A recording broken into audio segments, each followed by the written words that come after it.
Olive was standing on a huge green lawn. She was wearing a little hat and a red, white and blue scarf. On the scarf was a little metal brooch. Olive looked up. There was a huge pointy tower in front of her. It looked just like her brooch. Oh, that's a very tall tower. It was a wonderful sunny day and lots of tourists were happily strolling around. But there was also a snail sitting all alone and looking rather sad. Excuse me, can you tell me what this beautiful tower is? It's so tall. The snail looked surprised. Don't you know?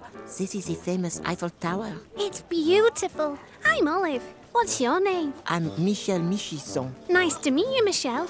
Why do you look so sad? Well, I want to climb to the top of the Eiffel Tower to see the Hall of Paris. I have tried many times, but I am so slow that I will never make it before the sun sets. They say it is magnifique. It is my dream. Olive looked around and saw a clown who was giving out big balloons to the children passing by. The clown accidentally let go of one of the balloons and it floated off into the sky. Some big balloons that float up into the sky. I think I may have an idea.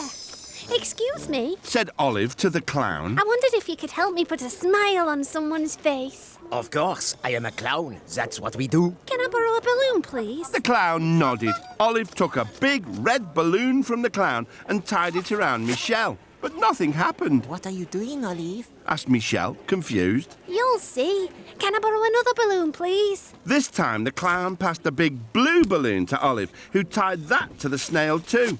Still, nothing happened. Oh, you're heavier than you look, Michelle.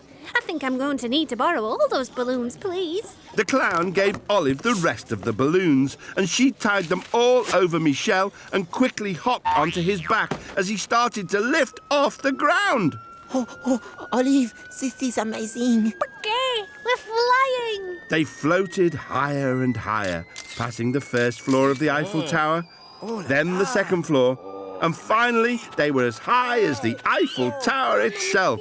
Michelle was thrilled. Oh, thank you, Olive. Finally, I get to see Paris from above. There is Notre Dame, Sacré-Cœur, and the Arc de Triomphe.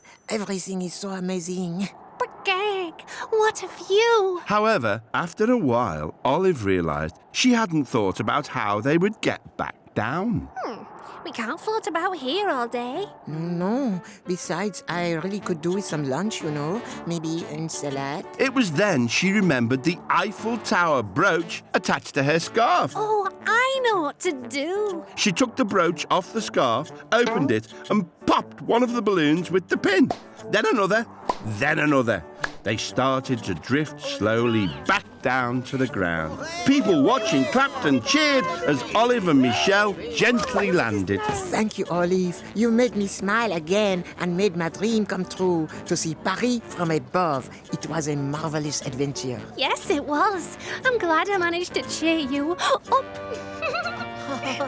They both laughed, and as they did, Olive realised it was time to go. Typical Olive, daydreaming again. Said her mum. Kirk, actually, I've been flying over Paris on a snail. Your head's been in the sun too long, dear. Said Olive's dad. Her little brother laughed. But Olive wasn't listening. She was already dreaming of her next big adventure. Olive was standing next to lots of amazing cars lined up on a racing track. In each car sat a driver, and they were all revving their engines. Lots of excited people were watching from the stands, cheering and waving flags. One of the drivers was standing by the side of the track, looking very sad. Hello, I'm Olive. Are you okay? I'm Rhinoplasty. This is the Around the Island Grand Prix race, but I can't start because I've forgotten my special racing safety suit. I'm not allowed to race without it. Oh dear. And it's not long until the race starts. Said Ryan, pointing to some traffic lights above the racetrack. I need a racing suit ASAP. Race begins in 1 minute. All around the racetrack, there were tents and flags and rows of bunting. Some people had just finished putting up the decorations and had left their scissors behind. A tent? Some scissors? I think I may have an idea. Ryan, why don't we make you a new racing suit using one of those tents? Great idea, Olive. Olive grabbed the pair of scissors and started cutting up the tent. She got so carried away, she made herself a racing suit too. Here we go, Ryan. A suit for you and a suit for me. Well, let's put them on. Said Ryan, holding his suit in front of him. It's not long until the race starts. Drivers, get ready! Olive and Ryan put their suits on. But there was a problem. Olive had forgotten to make footholes in her suit and had forgotten to make armholes in Ryan's suit. I can't race without my arms free. Cried Ryan. I know. We can drive the car together. You work the pedals and I'll steer. You know, that might just work, Olive. Ryan ran towards the car and Olive hopped along behind. They climbed into the car and fastened their seatbelts just as the traffic light turned from amber to green. All the other cars sped off from the starting line.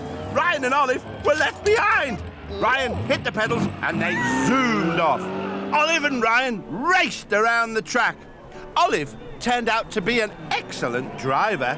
They were overtaking the other cars and catching up with the leaders. Soon, they were in second place. If we can just overtake this last car, then we'll win. Shouted Olive.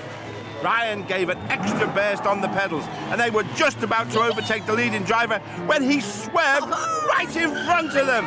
Olive had to steer the car through into the pits. Everyone jumped out of their way as they sped past all the tents before screeching back onto the racetrack again. Oh, that crocodile's still in the lead. Shouted Ryan.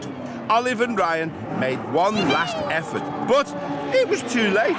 They came in second, right behind that crocodile. Oh dear, I was hoping we'd win. Oh, brilliant driving, Olive. Second place is fantastic. Ryan lifted Olive high on his shoulders, and the crowd went wild. Olive was awarded a special champion's wreath for Most Brilliant Driver. I love racing. It gets me all revved up. Chuckled Olive. They both laughed, and as they did, Olive realised it was time to go.